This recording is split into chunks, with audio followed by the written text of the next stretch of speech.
Hello, guys, welcome to QSTPS. This is the LGBTQ Center for Science, Theology, Philosophy, and Spirituality, where we discuss science, theology, philosophy, and spirituality with an LGBTQ perspective. So we are back. Sorry we had a hitch when we touched something. So we are doing part two of the United States of Gaia, or the United States of planet Earth. And so I was talking about America and how I liked this map I found on Wikipedia. And these are talking about the Confederate States because I'm doing some study about America and how the Civil War came to be. So the pink states are the United States of America. And then the U.S. territories are these territories here that were not designated state names. And then you have the seceded states.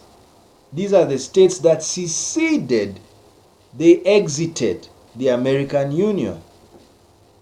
And then you have the Confederacy. These were the states that fought the North, which is the pink states, during the Civil War. And they were the slave states. These were the states that had slaves. All right? So that's what happened. So do you see what's happening? 1867, Nebraska was admitted to the United States of America. Arkansas was readmitted in 1868. Florida, 1868. North Carolina, South Carolina, returned 1868. 1868, Alabama, returned. 1870, Mississippi and Virginia returned. 1870, Texas returned. And the last state to return was Georgia. So that's what happened. United States of America before secession. Then the first state to leave was South Carolina. Then Mississippi left. Then Florida left. Then Alabama left. Then Georgia left. Then Louisiana left. Then Kansas joined the Union. Then Texas left. Then the Confederate States of America formed. Then Texas joined the Confederacy. Then the Civil War began in 1861.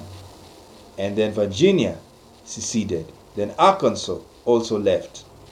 Then Tennessee also left. And then Arkansas joined the Confederacy. Then North Carolina also left the Union. Then it joined the Confederacy. Then Tennessee also joined the Confederacy. Then Arizona was created by the Confederacy. Then Arizona Territory was organized. West Virginia split and was admitted to the Union. So it did fight. Then the Confederacy surrenders and Reconstruction began. And then Nevada expanded. And then Tennessee was readmitted. And then Nevada expanded again. And then Nebraska joined the Union. And then Arkansas was admitted again. And then Florida was admitted again. And then North and South Carolina readmitted again. And then Louisiana was admitted again. And then Alabama was admitted again. And then Virginia was admitted again. And then Mississippi was admitted again. And then Texas was admitted again. And Georgia was admitted again. Now, beautiful map. Why did I want this map? I wanted the map because it is showing you that the what do you call it? That this, what you're seeing is exactly like Brexit, is exactly like Trump leaving the Paris Treaty for climate change. There is no difference. So what is the lesson? The lesson is that even if the world is going to have like the United States of Gaia, or even though we are in like a United States of Gaia, it's called the United Nations. That's what we are in. Which I'm saying my position is I am calling for a global federal system whereby we have one president or one head of state and one legislature and one federal legislature, one federal executive, and one federal judiciary, with state legislatures and state judiciaries and state executives. But all of these state branches work under the one federal government of the world. That's what I am saying. And you can see America, what happened to it when this confederacy was going on. There was war. These guys did not work together. They were divided. Look at the American Civil War. You remember that pastor who's been telling Trump there will be civil war because of Trump being impeached? It's because of this. And this is where America is right now. The country is divided. You have Republicans versus Democrats, and they are divided on very many issues. Of course, we are trying with our channel to unite them. How we united them is LGBTQ persons are found in the Republican Party. All right. So that should be accepted. Secondly, the Republican Party is supposed to respect science. Unless you're saying the Republican Party is full of sickos, they are mentally unwell, which I'm beginning to sense. Because if you have a state whereby they do not know what abortion is for, then they are mentally unwell. Yes, it should be. And I know the problem with abortion is that people have religious views, but there is a scientific view that is universal. So you cannot deny someone abortion because of your religious view, which is subjective, when the objective view is the one that rules, and that's science. Now, how does science rule in a state that doesn't allow abortion? This is how it rules. Abortion is your personal choice. Alright? Nobody's supposed to choose for you what to do with your body.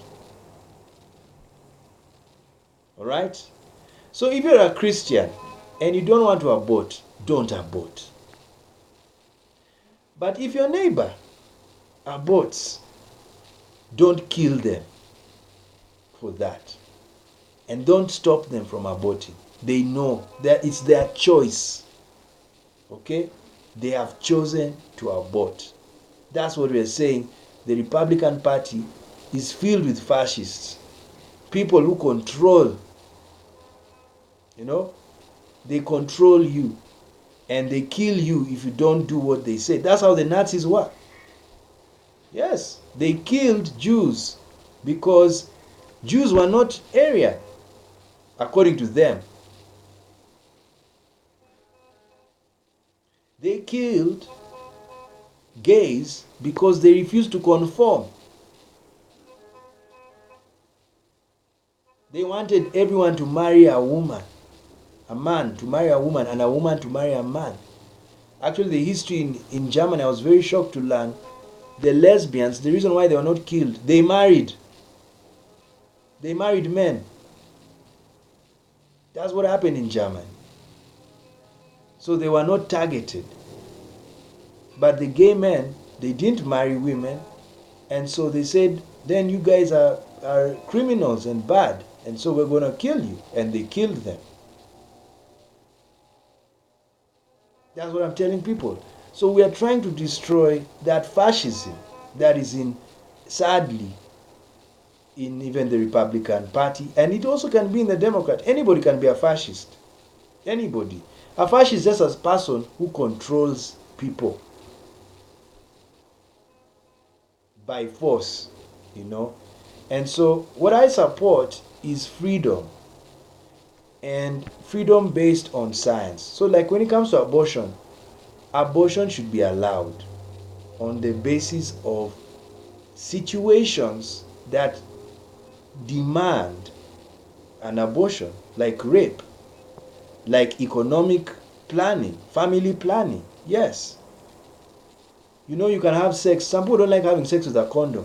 What happens now? Must they stop having sex? No. They can have sex, and if they have a child, they can abort. If they can't take care of the child, it's simple.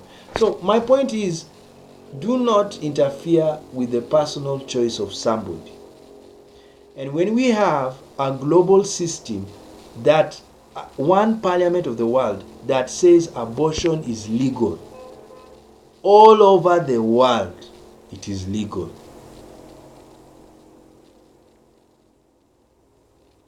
Yes, that's what I'm calling for. Of course, I know that's the reason why Britain is having a problem with EU, because they feel like Brussels is going to interfere with their way of life. But my position is, how to help EU in that situation is that they are supposed to pick. Britain should be allowed to pick the Spanish member of parliament for Europe, and Spain should be allowed to pick the British MEP for Europe. So what am I saying? When they have elections, they are supposed to have debates of all the European members of parliament, and everybody listens to that person, the guys who are running, and they listen to their points. And then when the European elections come, Britain will vote for every European they saw, as per country. He saw the German candidate, he saw the Spanish candidate, he saw the Italian candidate, and then he picks. Now, all these European candidates have campaigned in all of Europe, and so the one who wins the most votes is the one to go to parliament. Whether he's Italian, whether he's Portuguese, as long as he wants to go to the European Parliament, people will pick him, and they've listened to him. Now, what does that mean? That means a popular person has been taken to the European Parliament, and when Europe passes a law, we will not complain, because that person is the one we elected. And the reason why Britain has to be part of it, and Spain and Italy have to be part of picking whichever MP from Europe, is so that nobody can say that this guy is not holding my views. That's number one. Number two, it kills nationalism. You're not sending an MP to parliament because he's your nationality. You're sending him because he has a philosophical view like yours. And that's how you will know, oh my God, Europe is right wing, because the number of people they have picked are right wingers. You know? Oh my God, Europe is left wing, because the number of people you've picked are left wingers.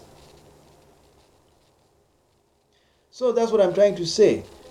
If you have a system like that, whereby we elect all, like now even my proposal of a one world parliament, and then we pick the MPs for the world, all countries in the world will listen to all the candidates who are running for office, and then we will say, we want this Ghanaian to be our member of parliament. At least like as I've told you, Ghana is a state. Okay, so now let's get back to let's leave what we were showing you here and go back to the American system, and then we will look at that, and we will look at what we're trying to say.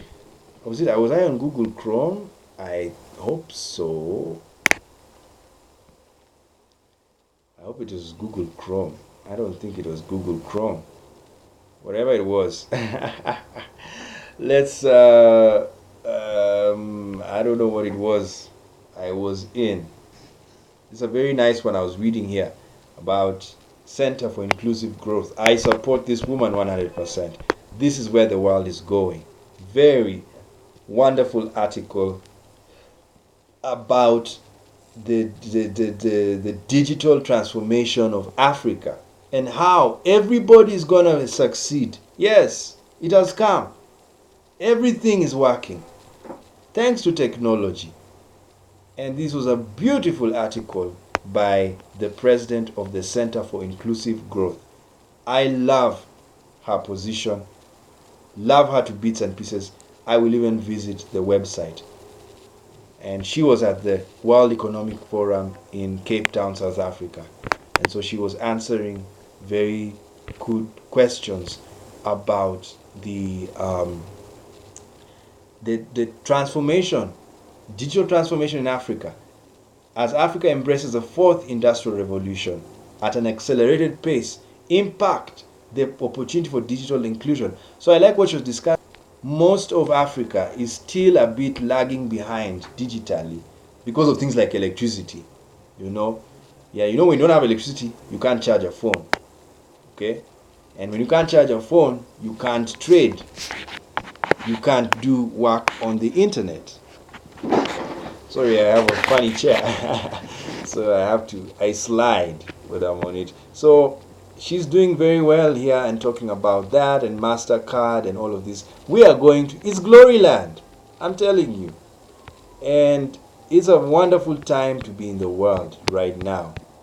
And of course, I know very many people who are religious will be like, but I thought Jesus is coming back right now. We don't need to know when he's coming. We need to make the world a better place. That's what Jesus even said. He said many things, and some of them are contradictory. Some of them sound like it's like don't work. Others are work. And so he said that I'm coming, occupy till I come. So do work. Yes, don't wait for me. Then at the same time he contradicts himself and says that the 5 foolish virgins are the ones who slept, and then the 5 wise ones didn't sleep. They went to get oil. So when they now had oil and the bridegroom came, they were like, oh my God. The 5 foolish virgins said, hey, you guys, give us oil because the bridegroom has arrived. And they said, we can't give you. You guys slept. We went to look for oil. And that's what Jesus was saying. When he comes back again, the 5 foolish virgins will be the ones who never prepared for him. And the 5 wise ones are the ones who prepared for him. So preparing for Jesus, what is that? We don't know. You see. So some people believe preparing for Jesus is fasting, praying, seeking God. He's coming soon. So these guys, they end up not working. They end up not being bothered about the world. So they will consider you as foolish if you're there. Oh, I want to make money. And they're like, are you serious? Jesus is coming soon. What are you looking for? So they don't understand people who work, But for me, I used to be like that, of course, when I was very serious in end time theology. But right now, I'm different. I'm like, hey, the world is so nice. I'm just learning a lot about the world, and I'm like, I can't leave this world like that. I want to be part of it. I want to be part of building. Look at that lady. I want to be part of her plan. See, we have partnered with a local NGO to establish the first chamber of commerce dedicated to rural women entrepreneurs. You see, this is what people are doing. These ones are not waiting for Jesus. They are working. And so that's my position right now. I'm like, you know what, guys? I know we love Jesus. I know we hate this world because it's so hard. But let's try at least to work in it. Let's try at least to get our niche in it. And I know feminine people, they don't like this world. Yes. Are you seeing what the lady Samina is doing, she is helping women because they are feminine. And I know feminine people are the most religious people because they do not, um, because religion is very feminine. Philosophy, things to do with thought, is very feminine. And that's what women are naturally. And gay men and LGBTQ persons, they are feminine. And so, well, most of them, or some of them, if you're a lesbian, 50% you could be masculine, even in behavior. And if you are a gay man, 50% you could be feminine. You know, we are both intersex, so meaning we are all intersex, so we can become feminine and masculine. All right. So sorry, I'm looking for what I was doing. I've lost. I don't know which map I was using. Let me go to the history of Chrome. So basically, that's what's happening. That's why the end time theology of the end of the world is loved by very many feminine persons or people who are not working because they are not sure. They are not in the material world. They are waiting for a Jesus whom they've never seen. So I've changed my philosophy and now I'm like, no, let's engage with the world, let's learn the world, let's build a system that makes the world a better place. Let's consciously be in the world. And I'm happy. I'm with my LGBTQ church. That is, I'm also trying to make them conscious, you know.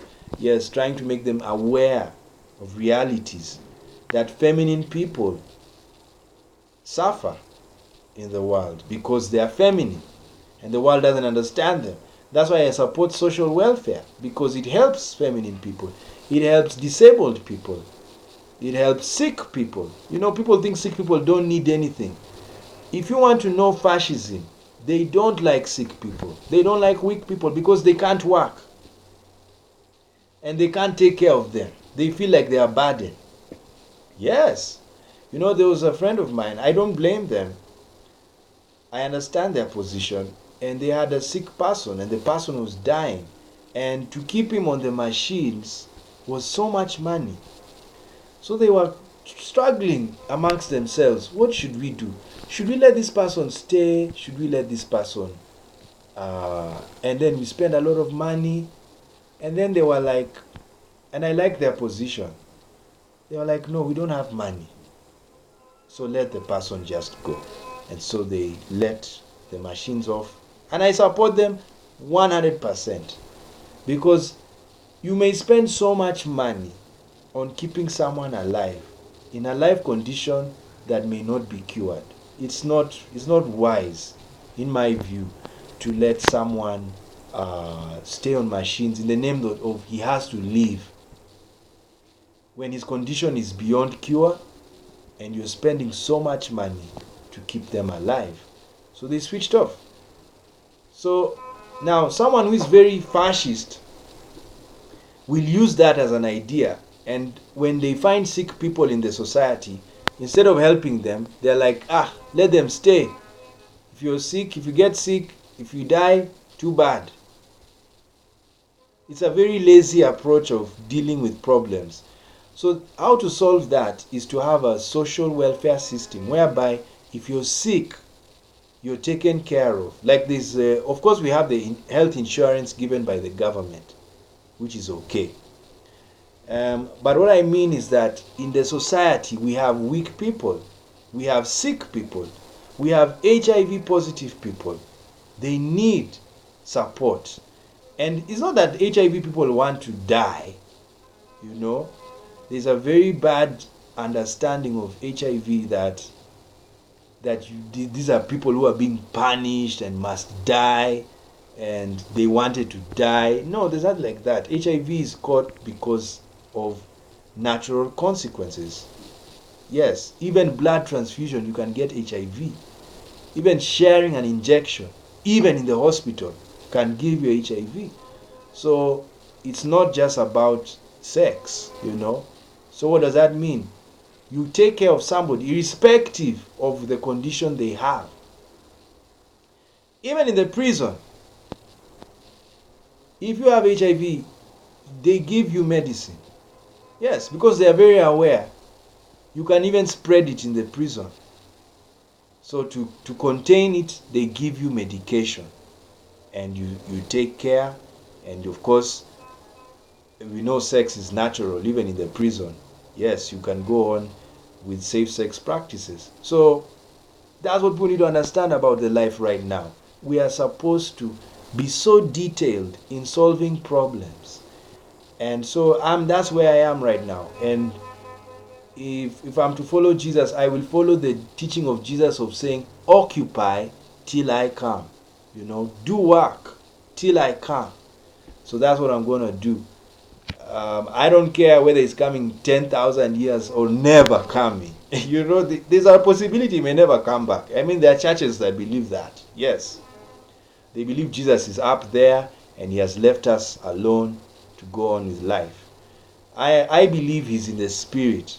Because if he existed, as they say he did, then he's in the spirit. Because he died. So his spirit is there. So everybody who has died, you can contact them. I believe that. Yes, you can contact them because I believe. It's a belief. It's not proven. Okay? Because I believe when you die, you leave your terrestrial man, but your celestial man is now free. And it goes back to the cosmic origin. Okay, enough of talking. This is not time for theology. So I was just trying to say, feminine people are in our society and they need support. That's why women's rights is important. It's the same as gay rights. It's the same as black rights. It's the same as disabled people's rights. It's the same as minority rights. Be you Christian or Muslim. If you're a minority, you need support from the government. Yes, you do need support. And even if you're the majority, because even majorities suffer. Yes, that's why I'm a supporter of UBI, Universal Basic Income, for everybody, so that everybody can survive and have a good life. Even though you have a job, you should receive money in the UBI system. Yes, so I'm a very staunch UBI advocate. Okay, so let's come back here and then we finish this video. This is part 2. Now, so in our global American system that we want to set up in the world, we will have one president of the world. Then we will have one global legislature. You see the problem with UN right now? They make resolutions,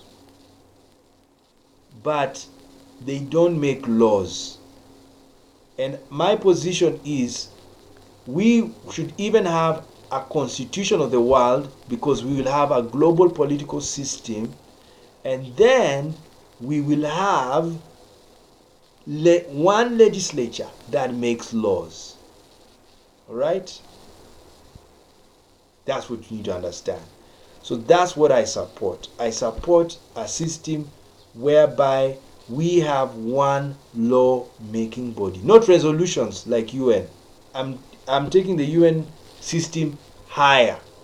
It's now whereby they debate the laws of the world. Now, let's bring a law like abortion. Okay? In fact, I need a map. I need a chart that is clearly showing what we are saying. That is what we are saying. Okay, I don't have a nice one. The one of Canada was nice, but I don't like it for the confusion. So let's start from the below, and then we go through the legislative. Now, the people of the world will elect representatives of the House and the Senate. And then These two houses make up what is called the Congress, okay? And then they are the legislators. So we have elections. The whole world has world elections. And on that day, we all go and elect our representatives. Now, every country, which is now called a state, will have a state representative to go to the World Congress. So we are roughly 195 countries. So we will vote for 195 representatives. All right? The whole world. And for me, this is my position. Instead of having a national election for your representative, let us have a global election for the representatives, whereby in the 195, okay, let's say there are 195 representatives. We are voting for 195 representatives. Then we choose from a list of 500 representatives. Okay? Now, to get those, or 500 or 200, not even 200, let's say 300 representatives all over the world. Now, all these 300 people, we will be exposed to their political philosophy, either by print or by video or by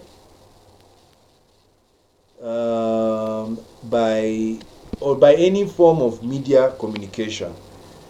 Then we will have a debate for all of these 300. Or not even a debate. The media stations will run the profiles of these people. All right?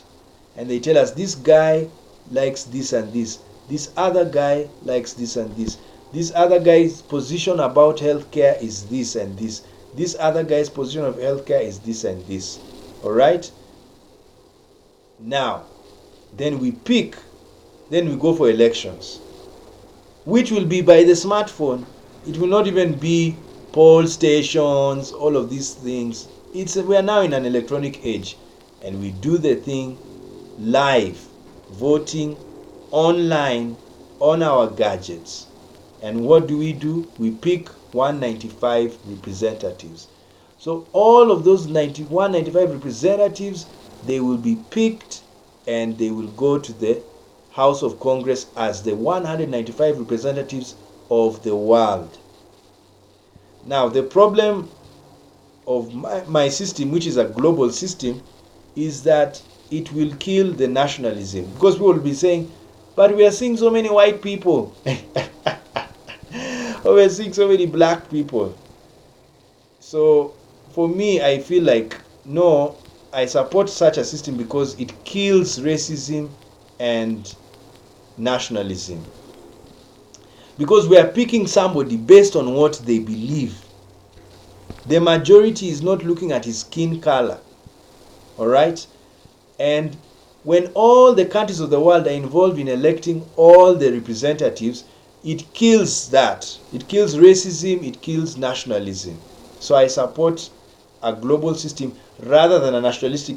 Because if you do a nationalistic system and the whole of Africa is, let's say, conservative, they will send conservatives to parliament. And if they send conservatives to parliament, what's going to happen? If they're the majority, they will say no to abortion. You see? And that's not how it's supposed to happen. What's supposed to happen is we are supposed to have detailed scientific debate about things like abortion and human rights. That's why I'm telling you, the real people we are treating right now, the people we are curing, are Republicans, are conservatives, are any bad person who doesn't give individual freedom a chance. Those are the people we are treating. We are treating the fascists in the society. We are treating the Nazis, the haters, the ones who hate people. They hate gays, they hate women, they hate men, they hate everything. We are helping those ones. so that, because it is their hate that clouds their perception. That's why we're having schools. School is to shape your perception of life. That's why now they're teaching children about LGBTQ rights. Yes, so that they are aware when they meet a gay person or they play with a gay child, they won't kill him, they won't beat him up. So we have to have those teachings. We have to. To shape the perception, the global perception. You see, if you want to make corruption disappear, shape the global perception of corruption. That corruption is bad. Shape the global culture on racism. That racism is bad. Within 20 years, nobody will be racist. And everybody will be trained to work with a black person, a white person, a yellow person, because they will say, hey, we are humans. So it's the training. People they lack that. We come from cultures whereby we're so fascist that if somebody doesn't do what we want, we hate them. We hate them, and that's not how it should be. So that's what we are doing when we are helping the world understand the systems, how to rule the world. So okay, so for you out there, you may say, we don't like that system like that. We don't like a system like that. Okay, so anyway, for the House of Representatives, I propose a global election for global representatives, and they don't have to necessarily come from your country. We are electing people whom we've listened to their legal philosophy, their political philosophy, and we as a world will like it. It's like picking Obamas. You see the beauty of Obama? He was loved by all the world. So that's a guy a Colombian can vote and put him to be a House representative for him in the world parliament. So when you have different types of Obamas, like Obama's mind, you will now take them to the global Congress. Now I like this chart, it's better.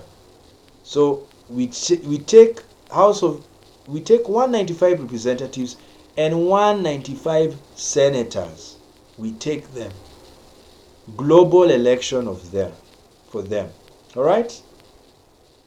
Then the countries of the world are called countries or nations by the UN. But for us, we will now call them states. So the state will have their own election for their state legislature and their governors. So the governor will be what we have today as our president will now become the governor. And then we will now pick our own state legislators as states, not as countries or nations, but states of the United States of Gaia, the United States of planet Earth, the United States of Mother Earth. We will pick our legislators for each country. So the country will still be autonomous, like America. The states are autonomous. There are states that they can try and they make their own laws. But in America, the beauty of the American system, you cannot make a law that clashes with the federal law. So like you cannot ban abortion if the global parliament and the global Congress has said abortion is legal, or the Supreme Court of the world has said abortion is legal and is allowed. We cannot say no to you cannot say no as a state to the federal government. That's why I want a global federal system whereby one parliament controls all the parliaments of the world. One Congress controls all the congresses of the world. One legislature controls all the legislatures of the world. One court controls all the courts of the world. One executive controls all the executive of the world. So what you're seeing here on the right hand, sorry about that, is the state system that is connected to the federal system. So every country is a state, and they have a version of the global system. So I hope you're clear on that. We finished the legislature. Now let's finish the executive. Now the executive is the part of the government that makes laws, carries out laws, it enforces. So even the police belong to the executive, and so do the armed forces. So we now have one president of the world. But using this light blue is rhyming with that blue because they belong there. The governors are the executive, and they will be under one president of the world, whom the whole world will elect. So all this, replace American people with the whole world. They will elect one president. Let's say, for example, Barack Obama, because we love him so much. And Barack Obama is elected as the president of the world. And you can say only because of the number of candidates running that can, by the way, even number, you don't need to put, okay, you can put some stringent measures. Like, I like what some countries do. They have, for you to run a presidential race, you must have a certain amount of money. You must have a certain amount of signatures. So that's how you will help people pick somebody, all right? Even for the legislature of the world. So now for the president of the world, you will now have conditions of who is to run for president. And so Obama, let's put another guy, Malala Yousafzai, and who is another great guy that we can put, maybe David Cameron. They run around the world looking for signatures. Hey, I need your support, I need your support, I need support, and I want to run for president of the world. And then they sign, and then we have a global debate of those three people, Malala Yousafzai, David Cameron, and Barack Obama. And then we listen to their political agenda. And then the whole world votes. Now, if David Cameron wins the global election, he will become the president of the world. And people will be like saying, but they will be rigging. They won't be rigging. This is an electronic system whereby all the electoral bodies are connected to the central electoral body. So there is nothing like rigging, because whatever will be keyed in the system will go directly to the central system.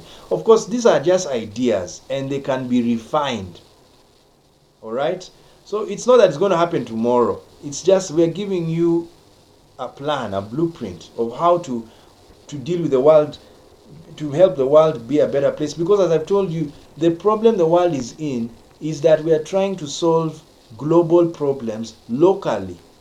Now, if France is dealing with climate change and then its neighbor Germany is not, do you know there is nothing France is doing?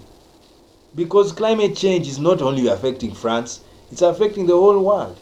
And that's why there's a Paris Treaty and the Kyoto Protocol, because they are aware that it's a global problem, so we solve it globally. All right? Now, we are now showing the UN what we think is the real problem to the global system that's already there. And one of it is that we have so many sovereign legislatures and sovereign executives and sovereign judiciaries that we are not able to flow as a world. Imagine the world is like the human body. So imagine the hand is going this way, then the other hand is going that, then this one is going. I mean, that's the what. The other universe will be looking at us and saying, look at this confusion. One inside is going this way. You see, it's confusion.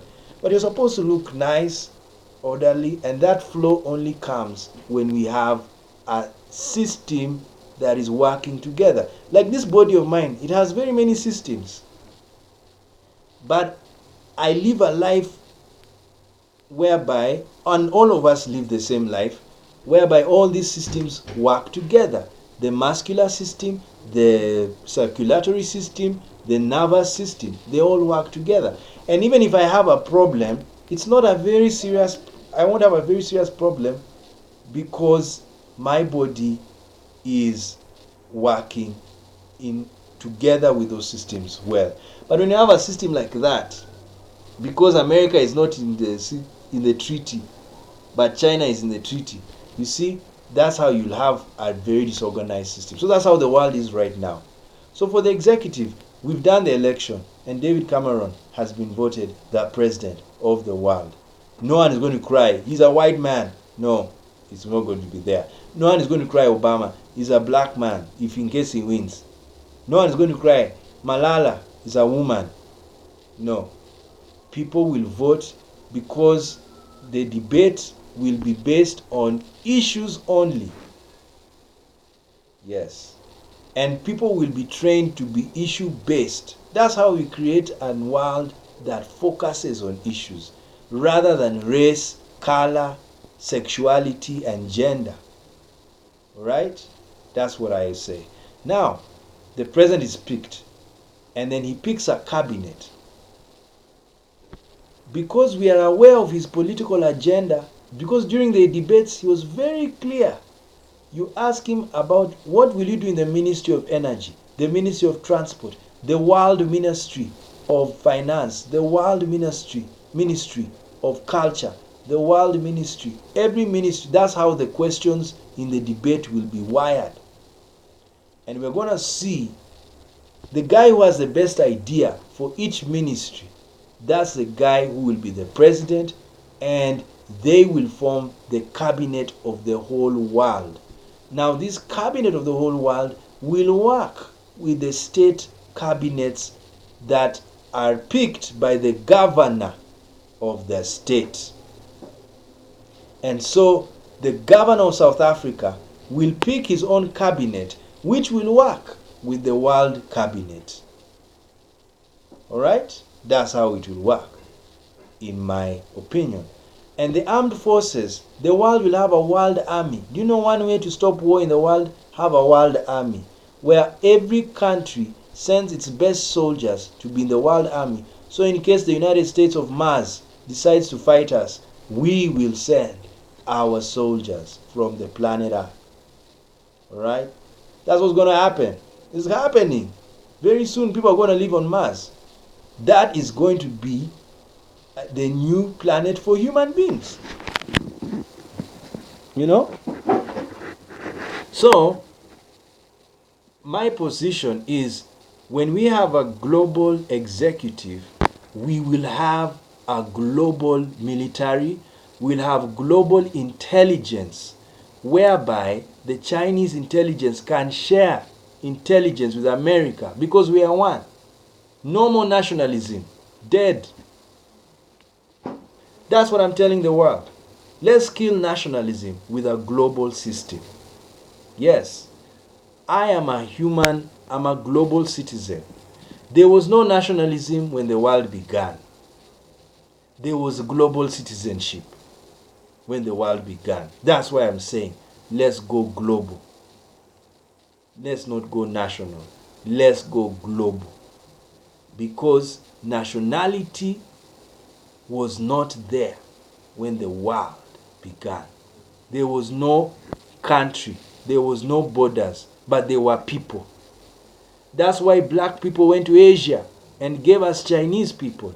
That's why black people went to Europe and gave us Caucasians. We are all from black people. We have an origin. Genetically, our origin can be found in black people. Yes, and genetically, we are also found. We are relatives of primates. So no one should come here and say that, oh, I'm not related to a monkey. You are. 99% of your gene is monkey, is a primate. is chimpanzee, is ape. So it's true. They are our friends. They are our relatives. They are our cousins. And so nobody should get angry when they are connected to chimpanzees. And black people are the first Homo sapiens. Yes, the first Homo sapiens are black people. And then they traveled, because they were global citizens, they didn't stay in one place. They went to Asia. And some of them stayed there. They went to, what's it called? They went to Europe, and some stayed there. Aborigines, the original people of Australia, are black, proving to us that black people stretched the whole of the world, even Asia. It's just that they changed as time went on. Thousands of years. Leave the Bible timeline. That one is not accurate. The accurate one is the science timeline, whereby 100,000 years ago there were humans on earth. That's how old black people are. 200,000 years old.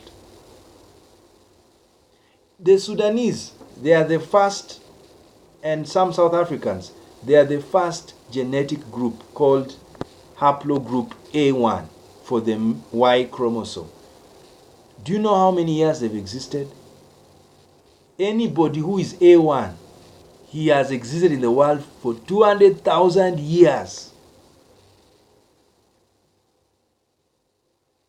Anybody who is E, genetic haplogroup E, his ancestor, his blood, his chromosome, his Y chromosome has existed in the world for 100,000 years. 85,000 years. That's how old they are. So you see, everybody comes from a line that has existed for over 100,000 years. I can even show it to you right now. Do you want to see?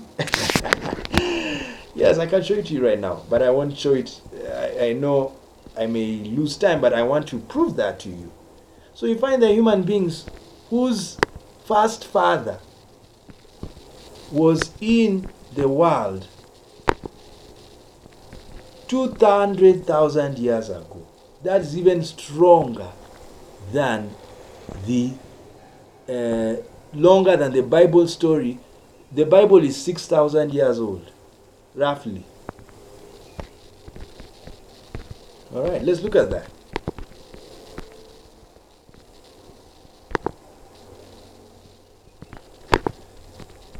So I know you've heard what I've said. I've said it, I'm just saying it now. So we're supposed to have one intelligence group, one police, one army, and we work together. It will kill nationalism. I know the problem why we can't have those oneness right now is because of language. But I've said they can translate the curriculum for all the soldiers and all the police and all the intelligence officers. They have one course. They learn everything anywhere in the 195 states of the world. So you see there's a mitochondria group and the haplogroups, the Y chromosome. So there you are. So there is Y chromosome A and it ends in R. Okay? The most recent common ancestor.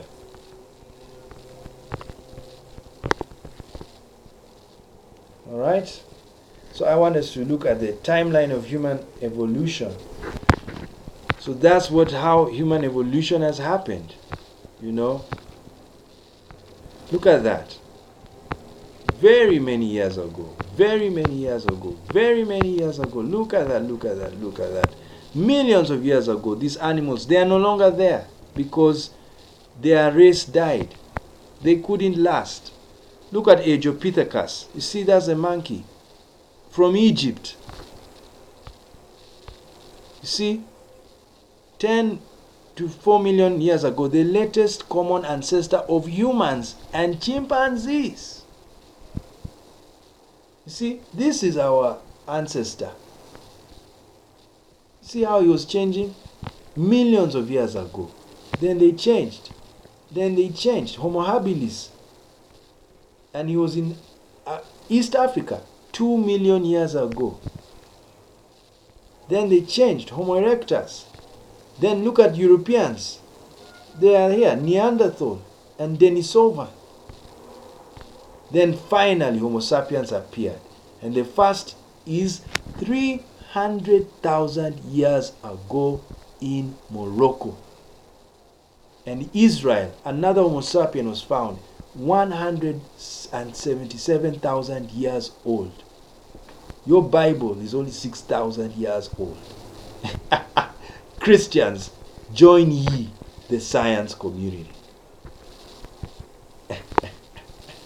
So you see, that is human evolution. And then 25,000 years. MT haplogroups, VT. Look at the, now this is a wonderful, good now. Now they are talking my language. Now 80,000 and 50,000. Let's see. Okay, let's start here. 130,000 years ago, MT, that's mitochondrial haplogroup, the women, L2 in Africa. Modern human presence in Southern Africa and West Africa. So you see, black people were the first Homo sapiens. And they were found in Southern and Western Africa, the Congolese. Alright? Then, 80,000 years ago, the appearance of haplogroups, MT, mitochondrial haplogroups, M and N appeared. You see? So if you go to check your blood and you have M and N as your mitochondria, that's how old you are. Is that beautiful? You are 80,000 years old. If you go to check your blood and you have L2, you are 130,000 years old. That's how old you are.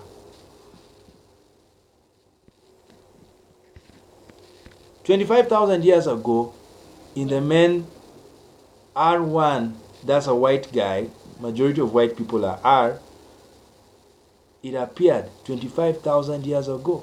You see? And mitochondrial haplogroups V and T are 25,000 years ago. You see? And this was not in Africa. This was now Asia.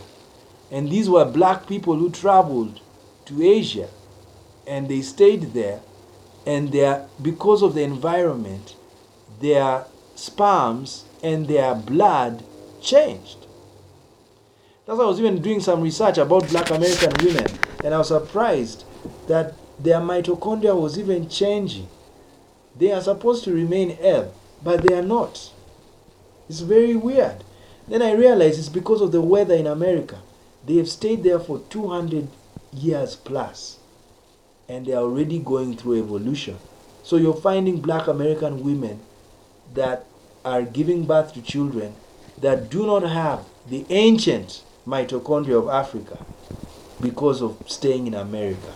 It's madness. Let me show it to you before we finish. This is a wonderful welcome to our QSTPS, African American women, mitochondria. It's glorious. So you try and look at the mitochondria of African American women. So they said here, often match mtDNAs found in multiple African ethnic groups. Now, increased protein coding mutations, this is what I'm saying, this is the main thing. Increased protein coding mutations in the mitochondrial genome of African American women with preeclampsia. So preeclampsia occurs in women of African ancestry. But they're saying when you increase protein coding, it makes the mitochondria mutate. So you find children of those women may not necessarily have the same mitochondria as they have in Africa. Okay? There you are. The black female is only, scientifically, the black female is only organism that possesses the mitochondrial DNA having all. You see, that's why a black woman is able to have white children, black children, and Asian children. This guy is on Pinterest. Let's see what they're writing. And we see if it is making. But like that, that's what I've said. We all came from black people. So that's why the mitochondria was mutating, but it all stems back to a black person. Okay. Very good things to read here. All right, so let's go back to politics. I'm telling you, I can live in science forever. It's just glorious. It's glorious. Oh my God. What else can we say? It's just too much. Your love is too much. Oh my God. That's what they sing in Nigeria. It is too much. Oh, excess love, excess knowledge. That's what is there. All right, so that's the executive system when it's global, and the presidents of the world will be called governors. Now let's finish the judiciary. Now with the judiciary, this president, the global president, will pick judges. All right? Because we've trusted him in an election, he will pick judges for the Supreme Court who can be vetted by the Global Congress. And then these judges will become the head of the Global Supreme Court. That's what we are saying. So we will now, instead of the ICC, like what we have with the ICC, see the problem with the ICC, not all countries are part of it. But with this global federal system, all countries will be part of the international or the world Supreme Court. The Supreme Court of the world, the SCOTU. Because W is W. So SCOTU will be the Supreme Court of the world. And whenever there's a dispute, everybody, very high level dispute, they will go to that Supreme Court. Like I don't know what happened to Boris Johnson. You see, when the Supreme Court decided that what he did was unlawful, he can't complain. It's the final court. See, he can complain, but he can't do anything about it. It's too late. They've said you acted unlawfully according to their estimation. It's the highest court. So that's the beauty of having a Supreme Court.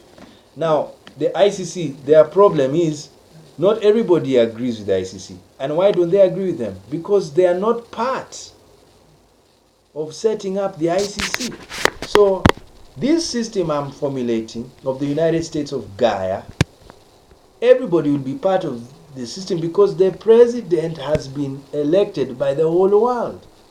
So there is no country that is going to say, or no state that will say, we don't trust the judiciary, because the election has happened and all the states have voted for this person. So nobody's going to tell us, I can't be part of the Supreme Court of the world because we didn't elect them. Like, you're supposed to elect the president to appoint. So where were you when we were electing the world president? So I support that system. And then there will be state courts. You see the white color? So there will be state courts in every state. And these state courts, when they solve cases and the cases can't win, or rather they have issues deciding, then you will take the case to the Supreme Court, the Global Supreme Court. Of course, after the federal courts. The federal courts are different. They are high-level courts, government courts in different regions. Like in Africa, you can have the African Federal Court. Now, you come from the state of Tanzania. and the court case has gone bananas. So you say, okay, I'm going to the African Federal Court. And then the African Federal Court says, the case is hard. We've decided, and this is the view. And then you'll be like, okay, I'm going to the Supreme Court of the world. And then you go there. And the Supreme Court of the world is the one that's going to make the final judgment on the issue. That's what I say. Every region will be a federal region. See, it's beautiful. So, we have finished. That's how we was explaining. So, what is the explanation? That instead of the world having nations, we will now call them states. Instead of the world having presidents, we will now have governors of the states. Instead of the world having national courts, we will now have state courts, and they will be submitting to the world, one Supreme Court of the world, and they will be submitting to one executive of the world, and they'll be submitting to one legislature of the world. So we will have one Congress that controls all the congresses of the world, and we will have one executive that controls all the executives of the world, and we will have one Supreme Court that controls all the courts of the world, and we'll have one global election for the executive of the world and the legislatures of the world. That is my answer to solve the current crisis in the uniarchy called UN. United Nations is not bad. It's just that the imperfection, the challenge they have is the national sovereignty. That's the challenge. Because a country can do whatever they want. They can join whatever charter. They can even kill gays. Yes, that's what's happening in Chechnya. You know why you can't touch Chechnya? They will claim national sovereignty. So they are doing whatever they want with anybody. Look at what happens in China. The Uyghurs, they are being put in concentration camps. UN has not even said a thing.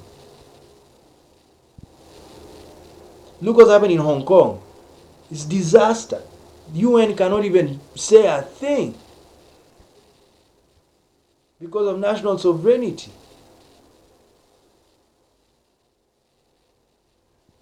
So, to solve that, we need a global system whereby we have one law coming from the Global Congress.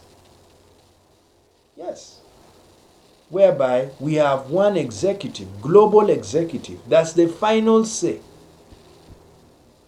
Whereby we have one judiciary that has the final say, like Israel. That issue should just go to court. And you put the papers down. Show us that this land belongs to Israel. And then the Palestinians, show us that this land belongs to you. History, give us the documents. And then we'll make our decision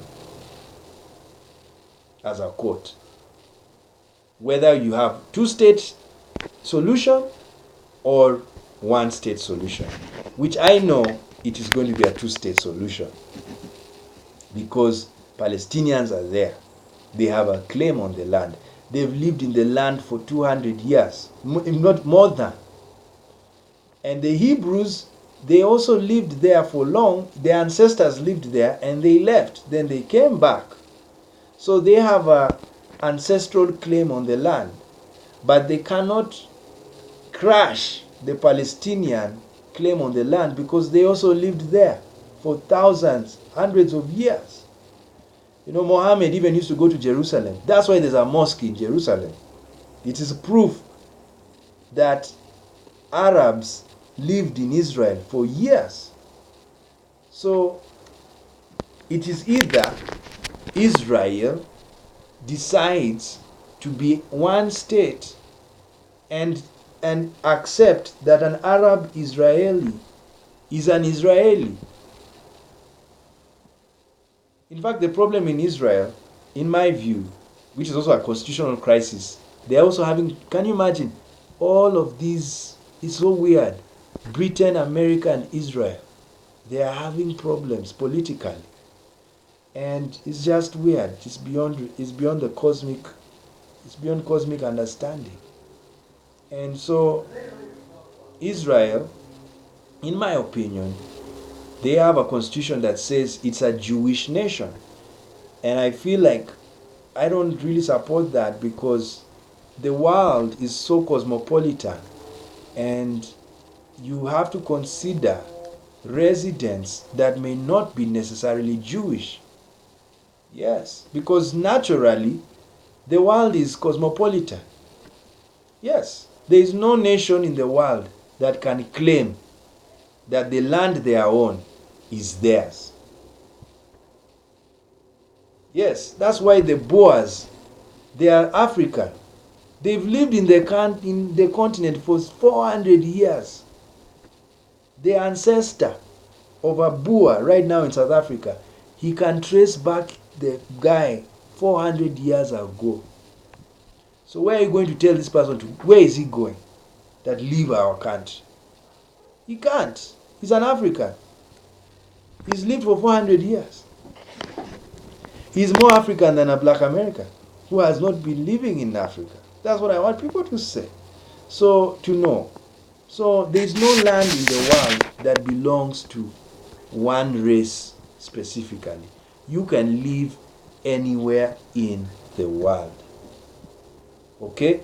That's evidenced by our ancestors. They moved everywhere. There was no border, no passport, no visa. The Red Indians are Asians, they are Chinese, and they went to America from the other side. They didn't use a passport to become Americans. Yes. So we are all natives of the world, all right? Anywhere of the world. When you are born in the world, you're not just a national of the country. Because even your country is very young. There is no country that is 10,000 years old. There is no country that's 10,000 years old. You know, even Israel, the borders of Israel, they've been changing from day to day, and they can continue changing. So this whole concept of nationalism is a very new concept, and it is actually causing more problems than answers. So we are all natives of the world. That's why I always tell people I'm a citizen of the world. I'm a global citizen because I was born in the world. I wasn't born in Mars. Okay? I wasn't born in Venus. I was born in the earth. So I'm a citizen of the earth. Even if you're born in the sea, you are the citizen of the earth. So that's how the world is supposed to treat everybody, as citizens of the earth and not as citizens of a country. Countries are, by the way, they are minor identities. The main identity is being a citizen of the earth, because the country you are born in is in the earth.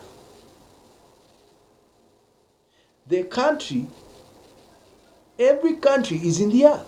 So you cannot attack somebody that you're not from our country, so we kill you, like the xenophobia in South Africa. It has no basis in law. It's a crime to kill somebody because he's a foreigner. Because he's not a foreigner, he's a resident of the earth like you. You're in the same planet. You were born in the same planet. So there is nothing special. He's not higher than you, and neither are you higher than them. Alright? So that's what you need to understand. So that's my position. I support a global federal system whereby the world is under one president elected by the whole world, one legislature elected by the whole world, and one judiciary appointed by our one president whom we elected, and then we will have governors for each country, aka states, And we will also elect our legislators in those states, and they will be in the state legislature, and then we will also have our own courts picked by our governors, or approved, yes, by our governors, because we've elected our governors. So they will also pick the judges, and they will be scrutinized by our state legislature. And then we have one currency, one salary system, whereby if I'm an IT technician in Samoa and I leave Samoa and I work in Botswana, they will pay me more or less the same as I was paid in Samoa. Not going to Botswana and then the whole salary collapses. You see, if we do that, you will have an incentive of these Europeans who have already built Europe, and now they're even using robots, to come to Africa and help us to build a technological system just like theirs.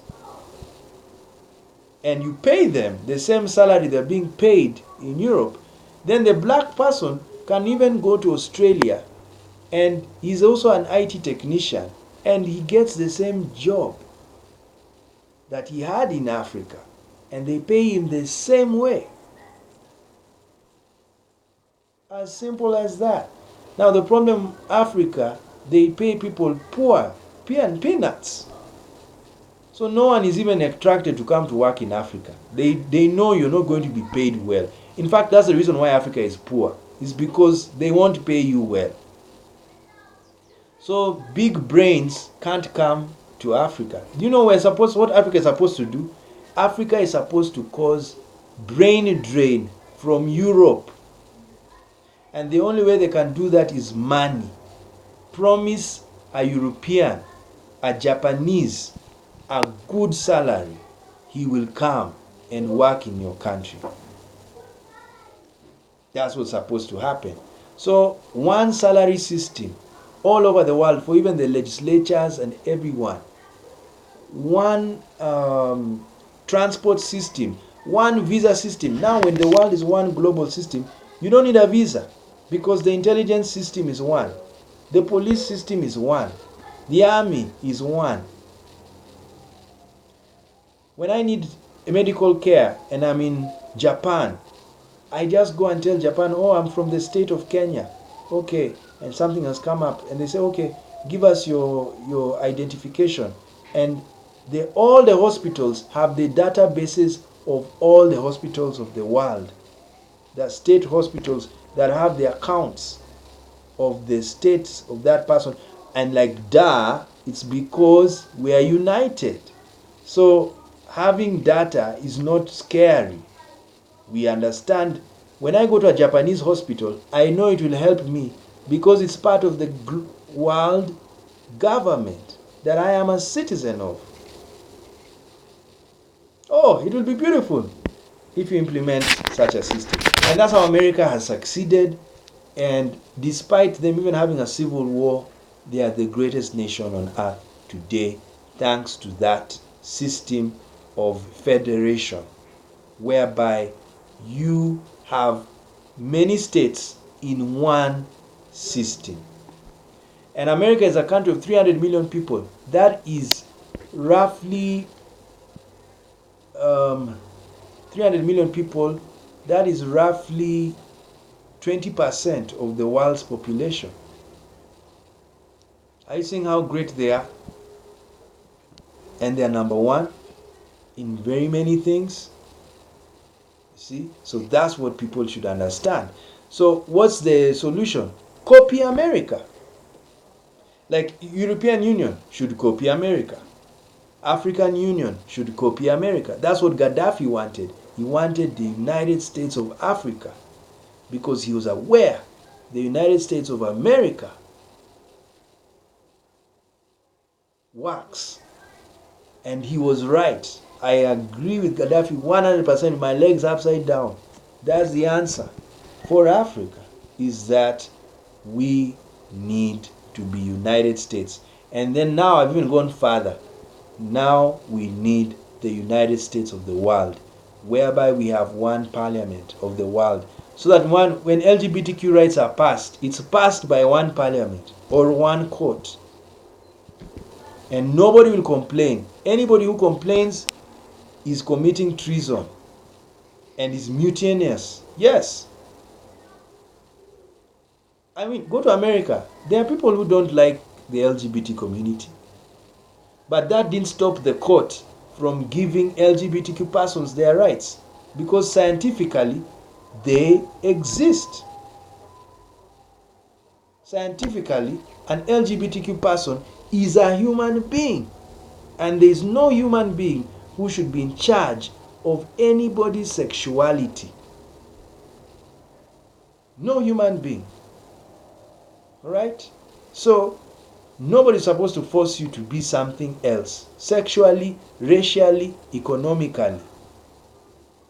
That's why Obama rightly attacked the caste system of India, because that's a system of force. They put poor people, they say you are born poor because your father was poor, so remain poor. That's the caste system, and it's hogwash. Yes, it makes no sense. What did I say as we end our video right now? There is no religion. Let's finish with it and then we can go. There is no religion that is higher than truth. I love it, and we will leave you with that that logo of the theosophy. There is no religion higher than truth. Sleep with this, sing it every day. I will make a song about this so that I will never forget it in my life. There is no religion higher than truth. Not even Hinduism, not even Christianity, not even Islam, none of them. And you can see the emblems. People will be asking, but why do we see the swastika? The answer is so beautiful, I don't even need to shout it. This was the sun symbol in India, the rotating sun. And the Theosophy Society was created before Hitler's Nazi regime. So what happened? He borrowed. He stole it from them. And so, because Hitler did very, very, impacting genocide that shocked the world, every time people see the swastika, they only think about Hitler. They forget the symbol existed before Hitler. This was in 1875. Let's look at that. Theosophy. Helena Blavatsky, 1875, agreed to establish the organization in New York City, September 17th. They are the founding members, Blavatsky and Olcott. 1875. Now, I want you to look when Hitler was born. I want you to see when Hitler was born. Hitler was born in 1889.